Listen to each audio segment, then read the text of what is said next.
Okay, welcome to the latest edition of the Dan and Omar show. It always sounds a bit weird saying that, to be fair, but it is a show, I guess, of sorts. And yeah, we're delighted to be joined today by Essen Shah, the founder of fantastic agency, commercial and brand agency and athlete agency that I've had the pleasure of working with for, is it now maybe 5-6 years that we've worked together for a bit on various things. And what we thought we would do today, just because I find it quite useful, obviously, to try and get some guests on, so it's not just me and Omar that you're hearing 24/7, was just to, as we sort of progress the show, is to get some more guests on to give some more industry insight on a variety of different things. And Essen, myself and Omar were chatting beforehand in a bit of prep as to, a lot of our stuff, Omar, has been more on-field data sort of stats, and obviously all the regs and the rules that I get involved in. And we thought it would just be quite useful to break up that chat with a little bit more off-field player brand related work. So we thought that would be a nice interlude from our usual conversations. Yeah, definitely. I think and as Liverpool fans, it's better to move to off the field, where in the Deloitte Money League they're ranked pretty highly recently from on the field, which obviously hasn't gone so well in the last few weeks. But yeah, I'm really interested in this kind of topic of off the field. I think it's probably a massively misunderstood area from what I've gathered. But yeah, keen to learn more. Essen, would you mind just kind of giving a background to Be Engaged and what you guys do and the impact you're having?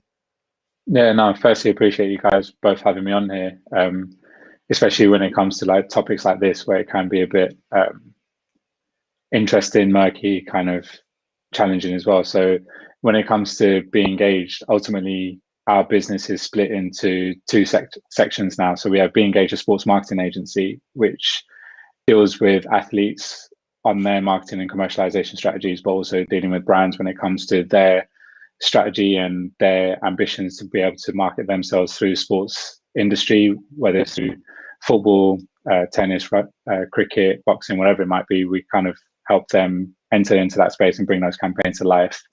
And then the second section of it which is Hyphen Studios, which Dan will know that we recently launched in 4 or 5 weeks ago now. So we always had a production team within the Be Engaged sphere. And ultimately, there's only so far you can go from a creativity and marketing point of view within sports. So we set up Hyphen Studios for them to separate out of Being Engaged into their own entity, where they can work with a whole host of different industries away from just sports. So yeah, Be Engaged is that sports marketing agency working with athletes and brands when it comes to communicating campaigns into the sporting audience. But ultimately, when I'm relaying it back to the athlete side of things, our whole ethos is humanizing athletes. So what we mean by that is human first, athlete second. So these are people, they have ambitions, they have feelings, they have thoughts, they have ideations about more than just, I know we'll kind of like dive into it a little bit more, but our core ethos is about humanizing those athletes. So that's where we sit in the market.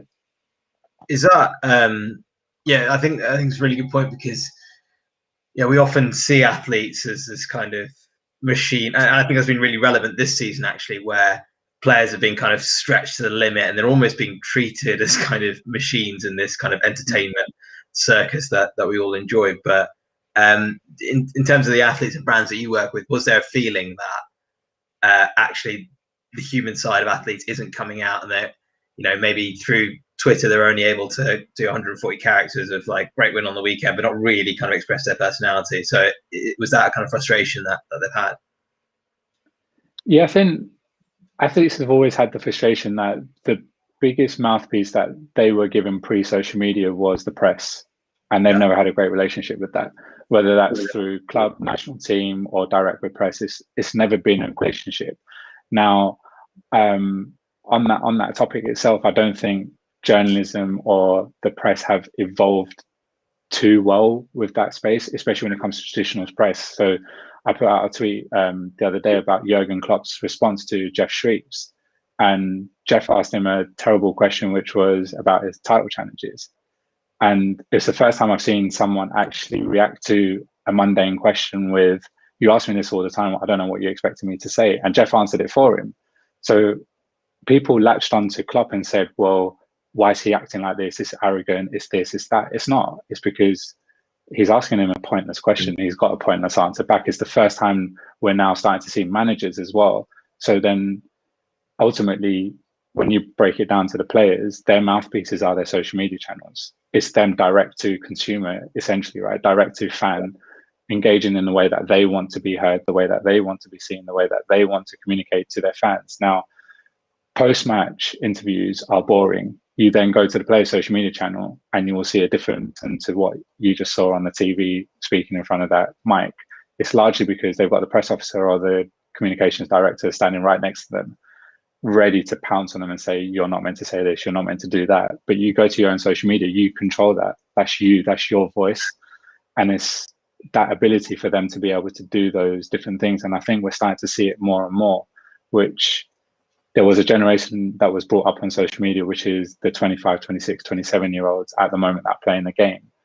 Look at the way that they engage with social media compared to those of 20, 25, 26, 27 or 5, 6, 7 years ago. They weren't the generation that were brought up on social media. This is the generation that we are now seeing, and that is changing the way football engages with culture, football engages with social problems, political problems, or whatever it might be. There's so many different problems in our world, and we're now seeing athletes at the forefront of it. Is because they're given a voice that they can actually control and talk about. And I think those like the Marcus Rashfords of this world, the Hector Bellerins of this world, they're the ones that are able to go out and speak about things, or in a way that they weren't able to before. So trying to do something through a club, you're only talking to your club. You're not talking to a whole different layer or ecosystem of football fans. You're just talking to, I play for Manchester United or I play for Tottenham, whoever it is. I can only speak to those fan groups. Now what we've got is we now see replies in player channels. I support Tottenham, but I really like what you stand for. And it's fans going out of the way from opposition. Like we're talking about Tottenham fans to Arsenal fans. I'll see it all the time. I support Tottenham, hate you on the pitch because you play for Arsenal, but I stand for everything that you talk about and kind of like your values of it. And I think you see that with Manchester United. Like Liverpool fans love what Rashford's doing. City fans love what Rashford's doing. The entire country loves what Rashford's doing. It's because of him as a human and the human behind that football, and that football is just using their platform.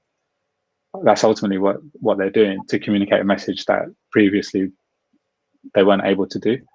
So I think that's kind of been the frustration before, but now you see the shift. And I think I recently got very close with like David Ornstein, and the thing that brought him to my attention was the way that he interviewed a client around environmental issues.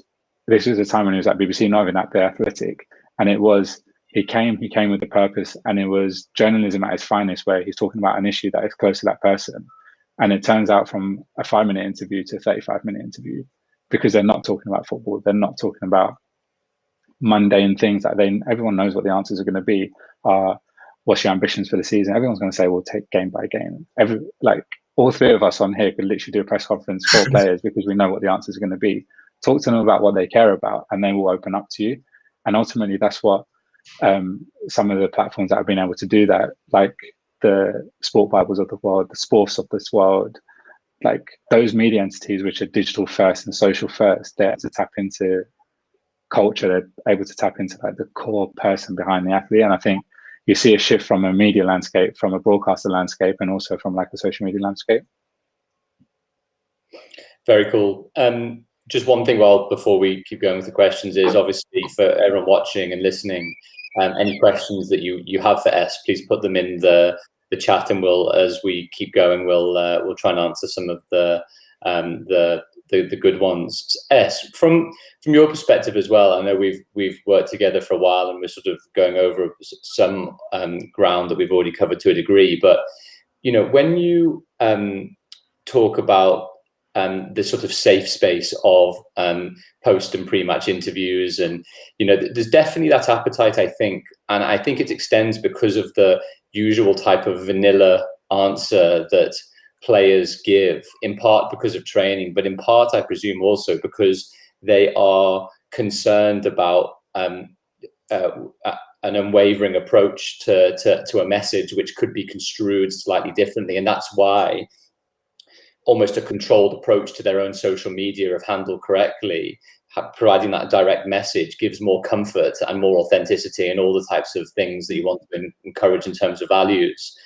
When, for example, I know we're going a little bit off track, when, for example, you were doing that documentary with Hector, with Hyphen on the that was streamed on YouTube, lots of the interesting conversations that I had off the back of it were sort of like, it was really refreshing that an elite sports person was thinking at the time about documenting that journey from right after it happened to sort of rehab, recovery, and the difficult stages that happened as a result. It's obviously becoming more common, but in terms of the background to it, was that something that you and Hector were talking about quite a lot as and when that happened? Or how did you get across that message to be like, this is what we're going to do now? Because it couldn't have been an easy time either. Yeah, no, I think funny enough, about 3 or 4 months before he actually got injured, we were just discussing around what's the next layer or the next level to be able to give fans that insight or educate an audience in a different way. We at the time felt that we'd got to a point where we've changed the way that some football fans see athletes. We've tried to change perceptions around footballers being interested in clothes or fashion or something else, whatever it might be.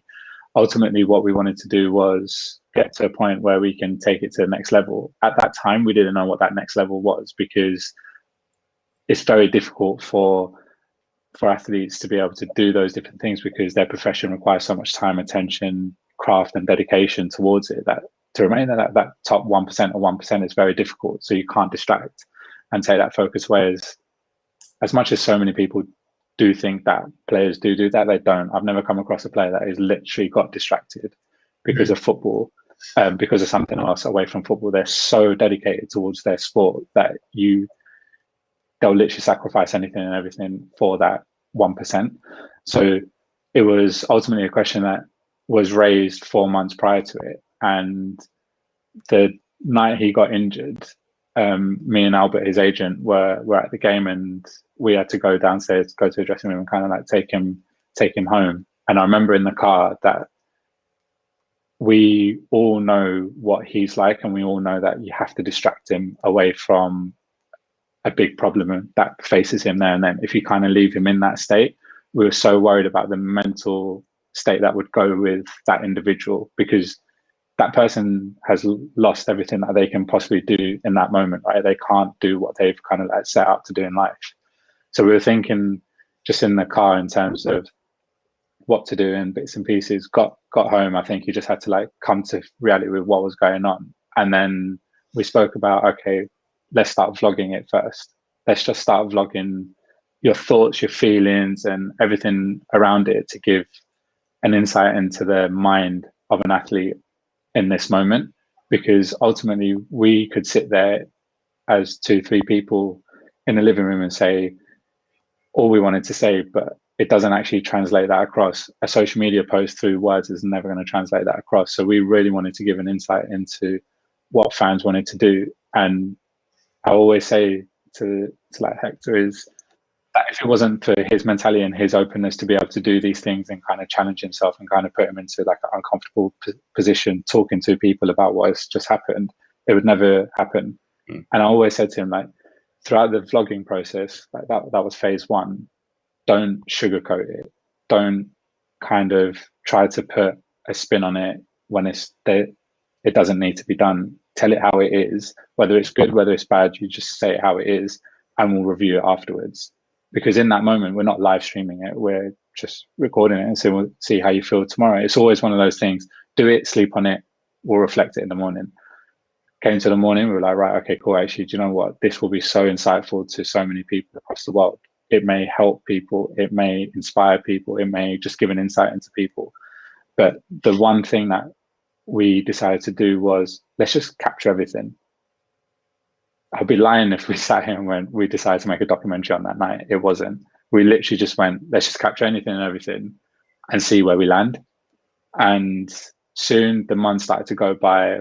We then had the surgery, were able to get inside the theatre. The doctors were so good. They all understood why we were doing this. We kind of told them, actually, this isn't just a road to comeback thing. This is a proper, we want to give an insight into everything that goes on. And it was only really, I would say, the summer of 2019, about June, July, that Charlie, who directed it and kind of helped bring our vision to life, we were sitting there in the office. I went to, okay, let's just do this. Let's just go through all the rushes. And when we mean rushes, we're talking about 6 months worth of rushes. So we sat there for a couple of days, literally just going through everything.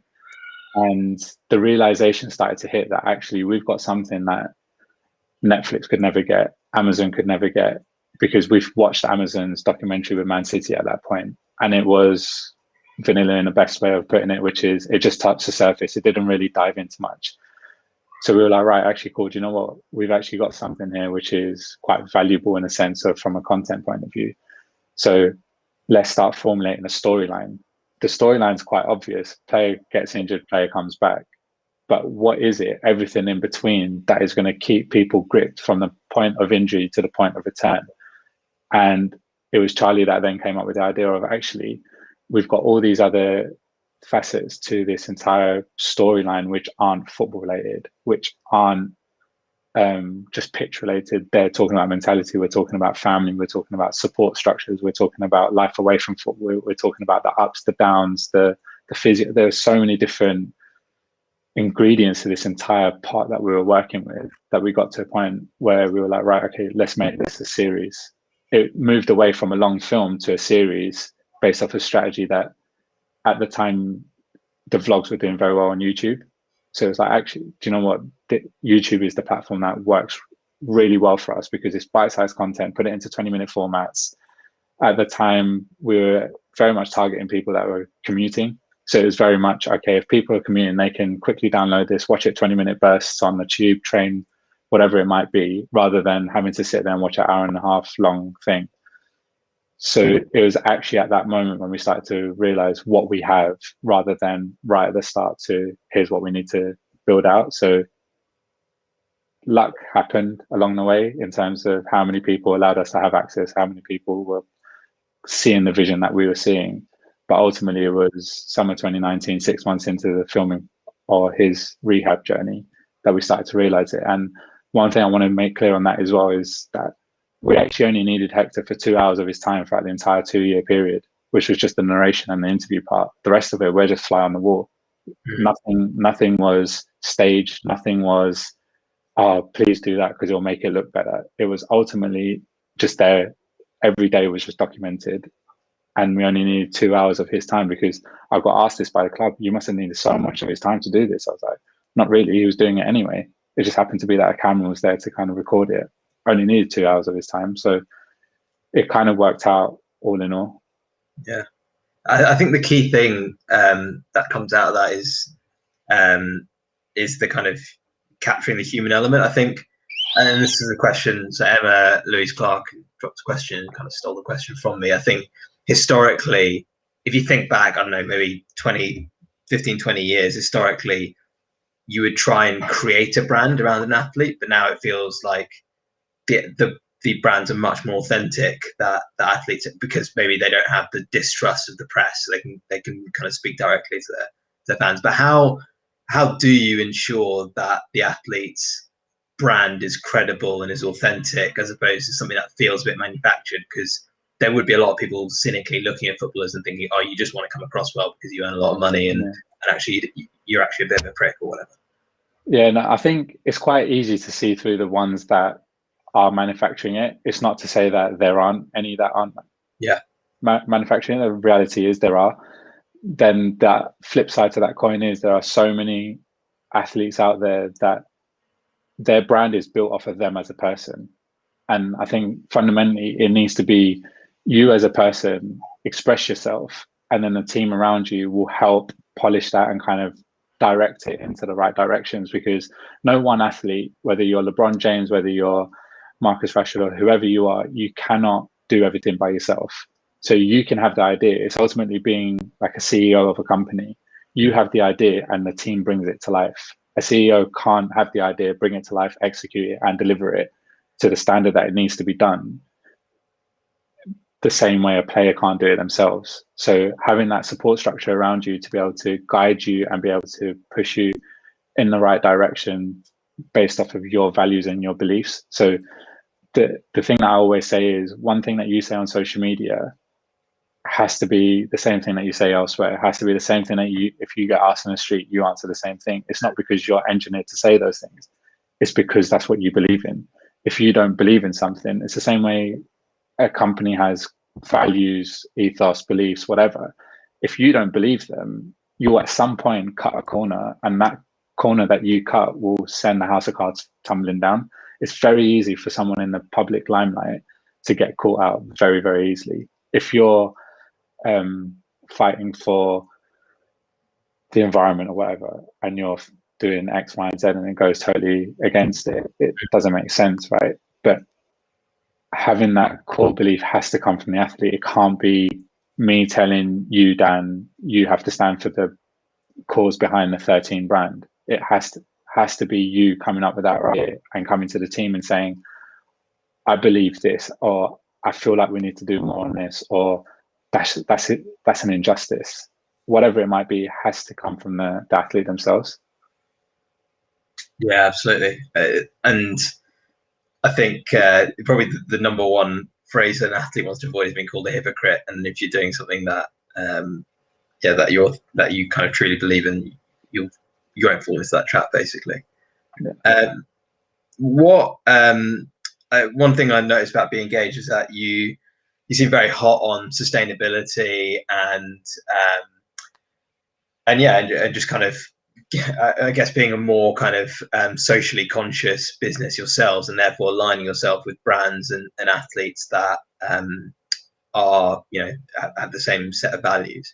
Is that a trend that you've noticed over the last 4 or 5 years that you've been, and longer, that you've been in the space, or is it something that is a kind of key differentiator for you? How do you see that panning out? Yeah, no, I think when it comes to values or beliefs, I think everyone's had them. It's not necessarily a time frame or a change in a decade or whatever it might be that people just suddenly start to have values. They've always been there, but I think people have always been scared to talk about them, especially in sport. There's always a elephant in the room, or there's always someone ready to say something back to you. Oh, why are you interested in that? Or why has it got to be like this? Because us as a company, like you mentioned about it, we've never worked with a betting brand, and we never will, because we're so against gambling being in the sport. Now, we work with Stephen Corker, and working with Stephen Corker is not because of him being in the Turkish league or whatever it might be. It's because of everything that he's been through. His values align with ours. He wants to eradicate gambling within sport. We want to eradicate gambling in sport. The mission and the direction and the vision that we all want to go down is so aligned, in the sense that everything that I believe and I say and the team say, he thinks the same thing. So working with athletes that align is so fruitful, because it's just a collection of humans coming together to fight for something. Now, I put out a tweet a couple of weeks ago about Arsenal and how they were incentivizing fans on a super boost with their betting partner, and I called it out. I got a text off of someone to say, if you want to work with football clubs, I suggest you don't outwardly talk about these things. But that's the mentality. The mentality is, don't talk about these things because you won't be able to work with someone, or you won't be able to do that. I'd rather not work with them, because I couldn't care less if we work with them or not. It's largely because we'd rather stay true to our values, because people that align with us will align with us. Now, when it comes to players and their values and their beliefs, they're feeling more confident. They have more, I guess, trust in the population now, those people that they can engage with, especially the younger generations that are coming through. They're far more aware of so many issues in our world that maybe generations gone by brushed it off. So they're the ones they're the ones that are coming through and kind of standing for it. And I think it's those type of social movements or causes or whatever it might be that athletes are now starting to feel a bit more braver, I guess is a way of putting it, to say that actually I stand for this, I'll do that. Now, when I just spoke about the betting brands, I know 3 of our clients have told their clubs, do never use my image in a betting advert, because they're so against it as well. That's not because we're against it and we've taught them to be against it. That's just because of life that they've lived and experienced. They're now against it because ultimately people feel scared to talk. It's so easy to have a thought in your head and it will never come out of your mouth because you're so afraid of what someone else will say. And I know I've spoken to Dan about this so much about, I don't like the way the industry is, in the sense of everyone's just too nice to each other. Everyone will say something that they think the other person wants to hear without actually saying the truth. They'll just get pushed into something. And it's, be true to yourself. And I think that's where athletes are now starting to really be true to themselves when it comes to their values, their beliefs, to be able to say to their club, no, don't use me in that. I think Mustafi was one of the first ones at Valencia to say, move that beer bottle away from my press conference table. And it was the first time that people started to say, why is he talking about this? It's like, well, actually, it's his religious beliefs that he doesn't want to ever be associated with alcohol. So remove that away from it. And I think that was kind of an instigator to athletes starting to say, actually, do you know what? We don't need to do that because so-and-so tells us to do this. I stand for this. I'm not being involved or associated with that. So I think, yeah, really more and more people in sport are now starting to voice their values and their beliefs, whereas maybe they just didn't in days gone by. Yeah, I think that's a really good point, S. And I'm sort of conscious that the half an hour has almost gone very, very quickly. So thank you for that, just because it's great to hear.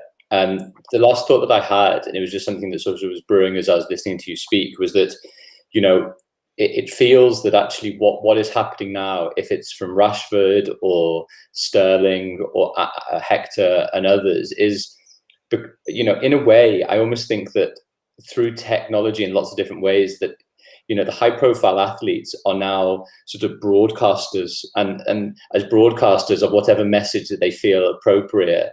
And they then, and because of the audience that therefore follows them as a result, I think from a hopeful perspective, they feel, and quite rightly so, that they are vehicles for positive change.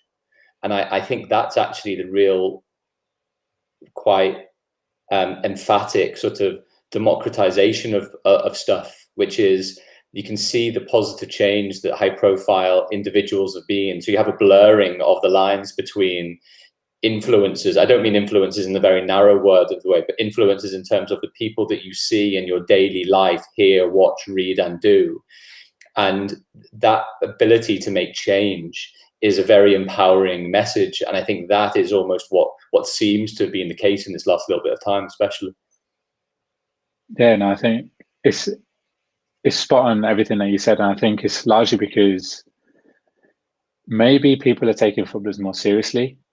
I don't know what it is. There's definitely been a shift, the same way the shift happened in the States about 5 years ago, where the athletes almost had enough and it was almost actually, change needs to happen. We moan about it. Let's actually do something about it. And I was having this conversation with someone else back in the summer. I don't think personally taking a knee would have ever happened if it wasn't for Premier League footballers and EFL footballers actually standing up and voicing their disgust and their concerns around this. Ultimately, it was largely, in my belief, led by the players to say, we're done with this, because otherwise, why wouldn't the Premier League or the FA or anyone else done more about this? No one can do something that will eradicate it. That's, at the moment, seems impossible, right? But they did something to raise the awareness of social injustice. Now you see it with players around the racism. They're coming out and they're saying it straight away. They're outing people. Whereas years ago, I remember people used to say, oh, that happened to me, but they wouldn't post about it. Now, whether it's right or whether it's wrong to screenshot and put those comments out there, I think that's a debate in itself. But they're doing it, and they're basically showcasing to people that we are genuine. As soon as you do that, you can influence people. I think, coming back to Omar's point, that some people fabricate the way that their thoughts are, or whatever, those people aren't going to influence anyone because it's quite shallow. Those that are genuinely standing for something, you can see it because they'll talk about it. They'll put themselves on the front line ultimately to say, this is what we think. This is not right, or whatever it might be. And you can influence people when you actually put yourself out there. No, I think it's a great final thought. Omar, anything to finish on?